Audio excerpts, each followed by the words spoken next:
ఆంధ్రప్రదేశ్లో సంక్రాంతి పండుగ తర్వాత మిరపకాయల ధరలు ఘాటెక్కాయి. గుంటూరు మిర్చి యార్డ్లో 341, దేవనూరు డీలక్స్ రకాలకు ధర పెరిగింది. మిరపకాయల ధరలు పెరగడానికి ప్రధాన కారణం సంక్రాంతి తర్వాత మార్కెట్లో గిరాకీ పెరగడమే.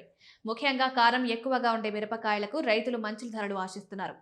గత 2 వారాలుగా మిరప పొడి తయారీకి ఉపయోగించే రకాలకు మార్కెట్లో మంచి డిమాండ్ ఏర్పడింది. దీంతో దేవనూరు డీలక్స్ రకం ధర క్వింటాకు 4,000కు పైగా పెరిగింది. 431 రకం మిర్చి కూడా దేవనూరు డీలక్స్తో పోటీ పడుతూ ధరలు పెంచుకుంటోంది.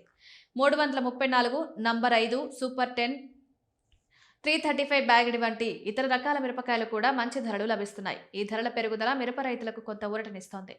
వంటల్లో వాడే మిరపకాయల ధరలు గణనీయంగా పెరుగుతున్నాయి. ముఖ్యంగా 341, 355 దేవనూరు డీలక్స్ వంటి రకాలు డిమాండ్ పెరగడంతో పాటు ఆంధ్రప్రదేశ్, తెలంగాణ రాష్ట్రాలు దిగుబడులు తగ్గడం దీనికి ప్రధాన కారణం. కారం మిల్లు, పచ్చళ్ల తయారీలో ఈ రకాలు మంచి ఆదరణ ఉంది.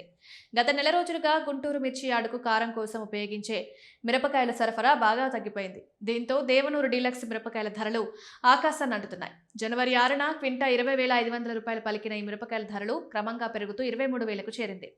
ఈ ధరల పెరుగుదల వినియోగదారులపై భారం మోపుతోంది. సాధారణంగా పంటల్లో రోజువారీగా వాడే మిరపకాయ రకాలకు మార్కెట్లో ఎప్పుడూ డిమాండ్ ఉంటుంది. అయితే ఈసారి దిగుబడులు తగ్గడంతో పాటు కొన్ని ప్రత్యేక రకాలకు డిమాండ్ పెరగడంతో ధరలు కూడా పెరిగాయి.